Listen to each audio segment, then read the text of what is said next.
ഇന്ന് വാട്സാപ്പിൽ ഒരു സന്ദേശം വായിച്ചിരുന്നു. വാട്സാപ്പ് യൂണിവേഴ്സിറ്റിയിൽ നിന്നാണല്ലോ ഇപ്പോൾ പ്രധാനപ്പെട്ട സന്ദേശങ്ങളൊക്കെ സൃഷ്ടിക്കപ്പെടുന്നതും അതൊക്കെ വാർത്തകളായി മാറുന്നതും നമ്മുടെ നാട്ടിൽ പ്രതിസന്ധികളൊക്കെ ഉണ്ടാകുന്നതും. അത്തരത്തിൽ ഉപകരിക്കപ്പെടാവുന്ന ഒരു സംഭവമാണ് ഞാനിന്ന് വായിച്ചത്.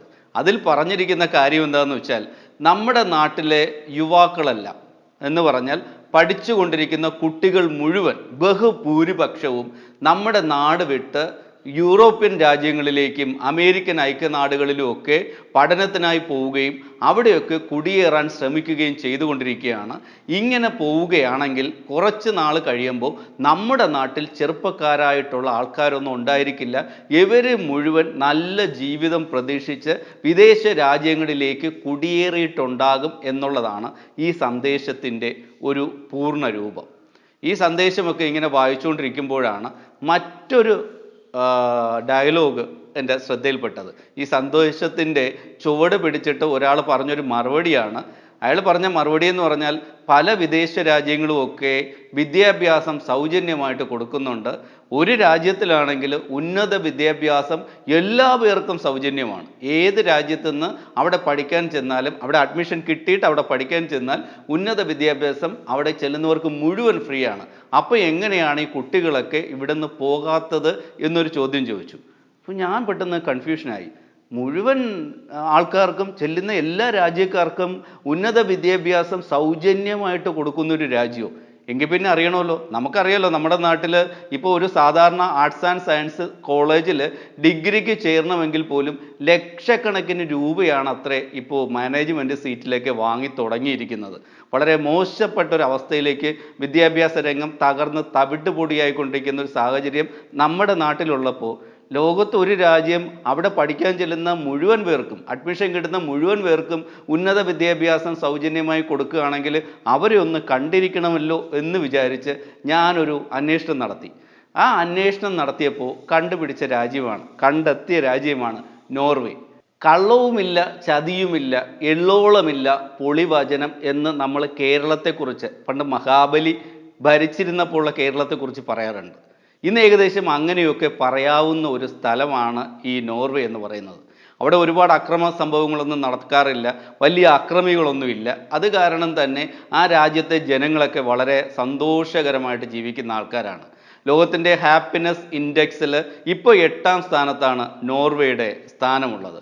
അതുമാത്രമല്ല, ലോകത്തെ എവിടെ യുദ്ധവും കലഹങ്ങളും ആഭ്യന്തര കലാപങ്ങളും എന്തുണ്ടായി കഴിഞ്ഞാലും അവിടെയൊക്കെ ആദ്യം ഓടിയെത്തുന്ന ആൾക്കാരും നോർവേക്കാരാണ്. അവർ യുദ്ധം ഉണ്ടാക്കാനോ കലാപം നയിക്കാനോ ഒന്നും അല്ല വരുന്നത്, സമാധാനം ഉണ്ടാക്കാനായിട്ട് വരുന്ന സമാധാന പ്രിയരായിട്ടുള്ള ആൾക്കാരാണ്. അതുകൂടാതെ വളരെ പ്രധാനപ്പെട്ട ഒരു സംഗതി എന്ന് പറയുന്നത്, സമാധാനത്തിനുള്ള നോബൽ സമ്മാനം എല്ലാ വർഷവും വിതരണം ചെയ്യുന്നത് നോർവേയുടെ തലസ്ഥാനമായ ഓസ്ലോയിൽ വെച്ചാണ്. അപ്പോൾ നിങ്ങൾക്ക് മനസ്സിലാവും, ശരിക്കും സമാധാനത്തിനുള്ള നോബൽ സമ്മാനം കൊടുക്കേണ്ടത് ആ രാജ്യത്ത് വെച്ച് തന്നെയാണ്. കാര്യം അത്രയും സമാധാന പ്രിയരായിട്ടുള്ള മനുഷ്യരാണ് ആ രാജ്യത്തുള്ളത്. നോർവേ സന്തോഷമുള്ള രാജ്യം മാത്രമല്ല, അതിസമ്പന്നമായിട്ടുള്ള ഒരു രാജ്യം കൂടിയാണ് നോർവേ. അവിടുത്തെ ജനസംഖ്യ എന്ന് പറയുന്നത് 54 ലക്ഷം ആൾക്കാരാണ്. ഇതിൽ ഒരു 20% എന്ന് പറയുന്നത് മൈഗ്രേറ്റ് ചെയ്തവരാണ്, കുടിയേറി അവിടുത്തെ നാഷണാലിറ്റിയൊക്കെ സമ്പാദിച്ച് അവിടെ ജീവിക്കുന്ന ആൾക്കാരാണ്. ഈ 54 ലക്ഷത്തിൽ ഒരു 20% ആൾക്കാർ. ഇവരുടെ സമ്പത്തിൻ്റെ ഉറവിടം എന്ന് പറയുന്നത് പെട്രോളിയം ഉൽപ്പന്നങ്ങളും പ്രകൃതിവാതകവുമാണ്. 1959 ആദ്യമായിട്ട് എണ്ണ നിക്ഷേപം നോർവേയിൽ കണ്ടെത്തുന്നത്. അന്ന് തൊട്ട് ഇങ്ങോട്ട് നോർവേ അഭൂതപൂർവമായിട്ടുള്ള വളർച്ചയാണ് കൈവരിച്ചിരിക്കുന്നത്. ഇന്ന് പെട്രോളിയം ഉൽപ്പന്നങ്ങളുടെ ഉൽപ്പാദനത്തിൽ ലോകത്തിലെ 7ാം സ്ഥാനം നോർവേക്കാണ്. അതുപോലെ പ്രകൃതിവാതകത്തിൻ്റെ, ഗ്യാസിൻ്റെ ഉൽപ്പാദനത്തിൽ ലോകത്ത് 3ാം സ്ഥാനവും നോർവേക്കാണ്. നോർവേയുടെ GDPയുടെ 4/1 വരുന്നത് ഈ പെട്രോളിയം വ്യാപാര മേഖലയിലൂടെയാണ്. അവരുടെ കയറ്റുമതിയുടെ 40% ഈ പെട്രോളിയം ഉൽപ്പന്നങ്ങൾ തന്നെയാണ്. പെട്രോളിയം ഉൽപ്പന്നങ്ങളുടെ കാര്യത്തിൽ ഇത്രയും നല്ല സ്ഥാനങ്ങളൊക്കെ ഉണ്ടെങ്കിലും അവിടെ പെട്രോളിന് 78% നികുതി കൊടുക്കണം എന്നാണ് പറയുന്നത്. മാത്രമല്ല, നോർവേയിലെ ജീവിത ചെലവ് വളരെ കൂടുതലാണ്. ഭക്ഷണത്തിനൊക്കെ US കൊടുക്കുന്നതിൻ്റെ ഇരട്ടി വില നോർവേയിൽ കൊടുക്കണം എന്നും പറയുന്നുണ്ട്.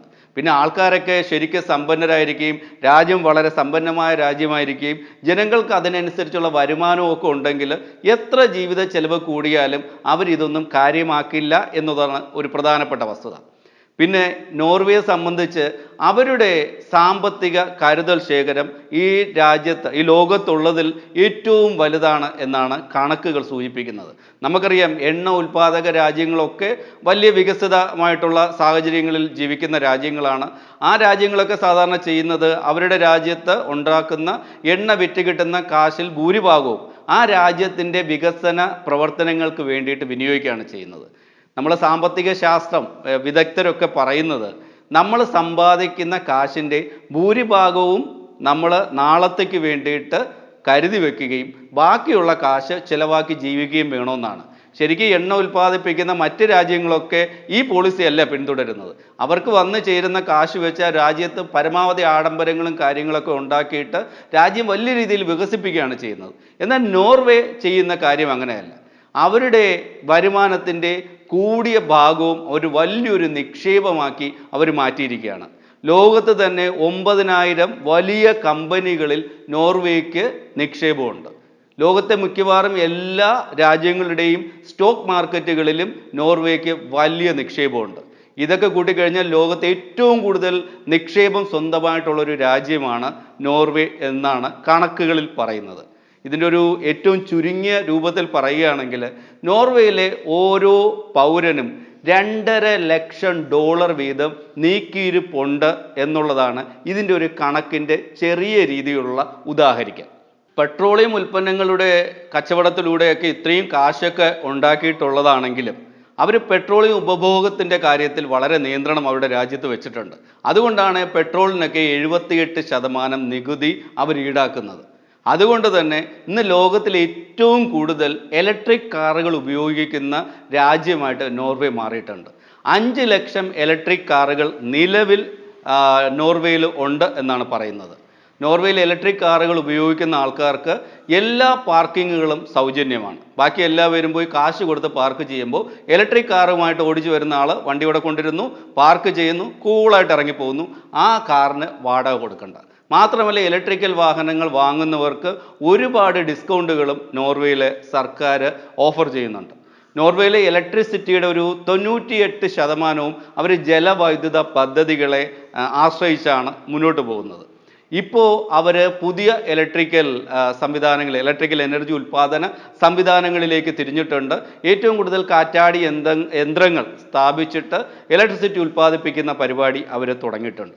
ഇതുകൂടാതെ അവരുടെ ഓഫ്ഷോർ പ്ലാറ്റ്ഫോമുകളിൽ പെട്രോളിയം ഒക്കെ ഖനനം ചെയ്യുന്ന ഓഫ്ഷോറിലെ പ്ലാറ്റ്ഫോമുകളിൽ ഇലക്ട്രിസിറ്റിക്ക് വേണ്ടി കടലിന് ഉള്ളിൽ വലിയ ടവറുകൾ സ്ഥാപിച്ച് അതിൻ്റെ മുകളിൽ കാറ്റാടി യന്ത്രങ്ങൾ സ്ഥാപിച്ച് കറണ്ട് ഉൽപ്പാദിപ്പിച്ചാണ് അവർ ഈ പ്ലാറ്റ്ഫോമുകളുടെ വൈദ്യുത ആവശ്യങ്ങളെല്ലാം നിറവേറ്റുന്നത്.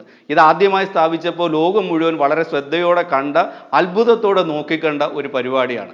ഇത് മാത്രമല്ല അവരുടെ എഞ്ചിനീയറിംഗ് വൈദഗ്ധ്യം എന്ന് പറയുന്നത്.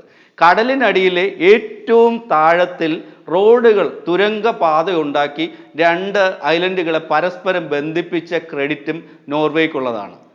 ഒരുപാട് താഴ്ചയിൽ 20 കിലോമീറ്ററോളം ദൂരം കടലിൻ്റെ അടിത്തട്ടിലൂടെ ഈ തുരങ്കത്തിലൂടെ യാത്ര ചെയ്ത് മറ്റേ കരയിൽ ചെന്ന് കയറാം എന്നാണ് പറയുന്നത്. ഇത് ലോകത്തിലെ എഞ്ചിനീയറിംഗ് അത്ഭുതങ്ങളിൽ ഒന്നാണ്. ഇനി ഒരു എഞ്ചിനീയറിംഗ് അത്ഭുതം അവർ ഉദ്ഘാടനം ചെയ്യാൻ പോകുന്നതേ ഉള്ളൂ. ഒരു വലിയ മല തുരന്ന് ഏകദേശം 2 കിലോമീറ്ററോളം, കൃത്യമായി പറഞ്ഞാൽ 1 കിലോമീറ്ററും 700 മീറ്ററും ദൂരത്തിൽ ആഡംബര കപ്പലുകളുടെ വലിപ്പം നിങ്ങൾക്കറിയാം. അത്രയും വലിയ ആഡംബര കപ്പലുകൾക്ക് യാത്ര ചെയ്യാൻ പാകത്തിനുള്ള തുരങ്കപാത അവർ നിർമ്മിച്ച് പൂർത്തിയാക്കിയിരിക്കുകയാണ്. ഒരു മല തുരന്ന് ഇത് ഈ അടുത്ത സമയത്ത് തന്നെ ഉദ്ഘാടനം ചെയ്യപ്പെടും എന്നും പറയുന്നുണ്ട്. അപ്പോൾ നോർവേക്കാർ ഒട്ടും മോശക്കാരല്ല എന്ന് നിങ്ങൾക്ക് മനസ്സിലായില്ലേ? സന്തോഷമുള്ളവരാണ്. അവരുടെ രാജ്യത്ത് ഇഷ്ടം പോലെ കാശുണ്ട്. അവരെല്ലാം സമ്പന്നരാണ്. മാത്രമല്ല അധ്വാനശീലരാണ്. എഞ്ചിനീയറിംഗിൽ ലോകം ശ്രദ്ധയോടെ കാണുന്ന, അത്ഭുതപ്പെടുത്തുന്ന മനുഷ്യർ കൂടിയാണ് അവർ. ഇത്രയൊക്കെ പറയുമ്പോൾ എന്തെങ്കിലും കുറ്റം പറയാതെ പോകുന്ന മോശമല്ലേ? അത് നമ്മുടെ ഒരു ശീലമല്ലേ? നോർവേയിൽ ജയിലുകളുണ്ട് കേട്ടോ. 74 ജയിലുകളാണ് നോർവേയിലുള്ളത്. ഈ 74 ജയിലുകളിലും കൂടെ ആകപ്പാടെ 4000 തടവുകാർ മാത്രമേ ഉള്ളൂ. ഇത്രയും ജയിലുകൾ അവർ ഉണ്ടാക്കി സൂക്ഷിക്കുന്നതിൻ്റെ പ്രധാനപ്പെട്ട കാരണം അവർ കുടുംബ ബന്ധങ്ങൾക്ക് വളരെ പ്രാധാന്യം നൽകുന്ന ആൾക്കാരാണ്. ഏതെങ്കിലും തരത്തിൽ എന്തെങ്കിലും കുറ്റകൃത്യങ്ങളിൽപ്പെട്ട് ആരെങ്കിലും ജയിലിലായാൽ ആ കുറ്റവാളികളെ അവരുടെ വീടിനടുത്തുള്ള ജയിലുകളിൽ തന്നെ താമസിപ്പിക്കണം എന്നൊരു നിഷ്കർഷ അവിടുത്തെ ഗവൺമെൻറ്റിനുണ്ട്. ഈ വീട്ടുകാർക്കും സുഹൃത്തുക്കൾക്കും ഒക്കെ ഇയാളെ പോയി കാണാനും അയാളെ മാനസാന്തരപ്പെടുത്താനുള്ള അവസരത്തിന് വേണ്ടി വീടിന് സമീപത്തേക്കുള്ള ജയിലിലേക്ക് തന്നെ ഇയാൾ അയക്കുകയും അവിടെ തന്നെ താമസിപ്പിക്കുകയും ചെയ്യും. അതിന് വേണ്ടിയിട്ടാണ് ഇത്രയും കൂടുതൽ ജയിലുകൾ അവർ ഉണ്ടാക്കി സൂക്ഷിക്കുന്നത് എന്നും പറയുന്നുണ്ട്. പെട്രോളിയം വ്യാപാരം കഴിഞ്ഞാൽ നോർവേയുടെ പ്രധാനപ്പെട്ട വരുമാന മാർഗങ്ങൾ ടൂറിസവും മത്സ്യബന്ധനവുമാണ്. ഇന്ന് ലോകത്ത് ഏറ്റവും കൂടുതൽ സാൽമൺ മത്സ്യങ്ങൾ കയറ്റി അയക്കുന്ന രാജ്യങ്ങളിൽ ഒന്നാണ് നോർവേ എന്നാണ് പറയപ്പെടുന്നത്. പിന്നെ അവിടുത്തെ ആൾക്കാരുടെ വിദ്യാഭ്യാസ കാര്യത്തിലും ആരോഗ്യ കാര്യത്തിലുമാണ് അവിടുത്തെ സർക്കാരുകൾ ഏറ്റവും കൂടുതൽ കാശ് ചെലവഴിക്കുന്നതും കൂടുതൽ ശ്രദ്ധിക്കുന്നതും. അതുകൊണ്ട് തന്നെ അവിടെ ഒരു മനുഷ്യൻ്റെ ശരാശരി ആയുസ് എന്ന് പറയുന്നത് 82 വയസ്സാണ്. കേരളത്തിലെ അല്ലെങ്കിൽ ഇന്ത്യയിലേക്ക് മനുഷ്യരുടെ ശരാശരി ആയുസ് എടുത്തു നോക്കിയാൽ ഈ 82 വെച്ച് കൂട്ടി നോക്കുമ്പോൾ നമുക്ക് വലിയൊരു ഞെട്ടൽ വരും. അതുകൊണ്ട് അതിന് തുനിയാതിരിക്കുന്നതാണ് നല്ലത്. അവിടുത്തെ ജനങ്ങളിൽ 98% ആൾക്കാർക്കും ഇൻ്റർനെറ്റ് ഉപയോഗിക്കാനുള്ള ഫെസിലിറ്റിയൊക്കെ ഉണ്ട്. ആഴ്ചയിൽ അവർ 37 മണിക്കൂർ ജോലി ചെയ്താൽ മതി. വർഷത്തിലെ 25 ദിവസം അവധിയും അതിനോടൊപ്പം തന്നെ വിനോദയാത്രകൾ ചെയ്യാനുള്ള കാശ് അലവൻസുകളും ഒക്കെ അങ്ങോട്ട് കൊടുക്കുകയും ചെയ്യും. എങ്ങനെ നോക്കിക്കഴിഞ്ഞാലും ജനങ്ങൾക്ക് സന്തോഷിക്കാതിരിക്കാനുള്ള നിവൃത്തിയില്ല എന്നുള്ളതാണ് നോർവേയെ സംബന്ധിച്ചുള്ള അവസ്ഥ. ഇനി നമുക്ക് ആദ്യം പറഞ്ഞ കാര്യത്തിലേക്ക് വരാം. നോർവേയിലെ വിദ്യാഭ്യാസ സ്ഥാപനങ്ങളിൽ ഉന്നത പഠനത്തിന് വരുന്ന ആ നാട്ടിലുള്ളതായാലും വിദേശ രാജ്യങ്ങളിൽ നിന്ന് പഠിക്കാൻ വരുന്നതായാലും കുട്ടികൾക്കെല്ലാം വിദ്യാർത്ഥികൾക്കെല്ലാം വിദ്യാഭ്യാസം സൗജന്യമാണ്. നോർവേയിലെ യൂണിവേഴ്സിറ്റികളിൽ അപ്ലൈ ചെയ്ത് നിങ്ങൾക്ക് അഡ്മിഷൻ കിട്ടിക്കഴിഞ്ഞാൽ നിങ്ങൾക്ക് സൗജന്യമായിട്ട് അവിടുത്തെ യൂണിവേഴ്സിറ്റികളിൽ പഠിക്കാം. പക്ഷേ വിദ്യാഭ്യാസം മാത്രമാണ് സൗജന്യം. അവിടുത്തെ ജീവിത ചെലവും മറ്റ് കാര്യങ്ങളും ഒക്കെ നേരത്തെ ഈ വീഡിയോയുടെ ആദ്യം നമ്മൾ പറഞ്ഞിട്ടുണ്ട്. അവിടെ ജീവിത നിലവാരം വളരെ ഉയർന്നതായതുകൊണ്ട് തന്നെ ജനങ്ങളുടെ ജീവിത ചെലവ് വളരെ കൂടുതലാണ്. നമുക്ക് സൗജന്യമായി പഠിക്കാൻ കഴിയും എന്നൊരു ഗുണമുള്ളപ്പോൾ തന്നെ അവിടെ താമസിച്ച് പഠിക്കുക എന്ന് പറയുന്നത് വളരെ ചെലവേറിയ ഒരു പരിപാടിയാണ്. ഈ വീഡിയോ കണ്ടിട്ടോ അല്ലെങ്കിൽ നോർവേയിൽ വിദ്യാഭ്യാസം സൗജന്യമാണെന്നുള്ള മറ്റു വീഡിയോകൾ കണ്ടിട്ടോ അവിടെ പോയി പഠിക്കാനായിട്ട് ശ്രമിക്കുന്ന വിദ്യാർത്ഥികൾ, കുട്ടികളും രക്ഷകർത്താക്കളും ഈ കാര്യം വളരെ ശ്രദ്ധിക്കുക. നിങ്ങളുടെ കുട്ടിക്ക് സൗജന്യമായിട്ട് അല്ലെങ്കിൽ നിങ്ങൾക്ക് സൗജന്യമായിട്ട് അവിടെ അഡ്മിഷൻ കിട്ടും. പക്ഷെ അവിടെ ചെന്ന് താമസിച്ച് പഠിക്കുക എന്ന് പറയുന്നത് കുറച്ച് ചിലവുള്ള പരിപാടിയാണ്. അതിനുള്ള ഒരു മുൻകരുതലോട് കൂടി വേണം നോർവേയിലേക്ക് പോകാൻ. നോർവേയിൽ ടൂറിസ്റ്റുകളായി ചെല്ലുന്ന ആൾക്കാരെ അവർ വളരെ സന്തോഷത്തോടെ സ്വീകരിക്കുകയും അവിടെ യാത്രയ്ക്കുള്ള എല്ലാ സൗകര്യങ്ങളും ചെയ്തു കൊടുക്കുകയും ഒരു 2 ആഴ്ചത്തെ കപ്പൽ യാത്ര നടത്തുകയാണെങ്കിൽ നോർവേയുടെ ജീവിത സാഹചര്യങ്ങൾ മുഴുവൻ അനുഭവിച്ചും കണ്ടും ആസ്വദിച്ചും തിരിച്ചു വരാനുള്ള സാഹചര്യം ഒരുക്കി കൊടുക്കുകയും ഒക്കെ ചെയ്തിട്ടുണ്ട്. നമ്മുടെ രാജ്യത്ത്, നമ്മുടെ സംസ്ഥാനത്ത് ലോക പ്രശസ്തമായ പല ടൂറിസം കേന്ദ്രങ്ങളും ഉണ്ടെങ്കിലും അതിൻ്റെയൊക്കെ അവസ്ഥയും അതിൻ്റെയൊക്കെ നടത്തിപ്പും എന്ന് പറയുന്നത് വളരെ പരിതാപകരമാണ്. നമ്മുടെ രാജ്യത്തെ നേതാക്കളും മന്ത്രിമാരും ഉദ്യോഗസ്ഥരും ഒക്കെ വിദേശ പര്യടനങ്ങളൊക്കെ നടത്തി പലതും പോയി പഠിക്കാറുണ്ട്. പഠിച്ചു കൊണ്ടുവരുന്നത് എന്തെങ്കിലും ഇവിടെ നടക്കാറുണ്ടോ എന്ന് ചോദിച്ചു കഴിഞ്ഞാൽ അതൊക്കെ തപ്പി നോക്കേണ്ട ഒരു അവസ്ഥയാണ്. ശ്രമിച്ചു നോക്കുന്നതിൽ തെറ്റൊന്നുമില്ല കേട്ടോ. നന്നായിട്ടൊന്ന് ശ്രമിച്ചാൽ ചിലപ്പോൾ നടന്നാലോ നമുക്ക് നോർവേ ആകാൻ പറ്റിയേക്കും.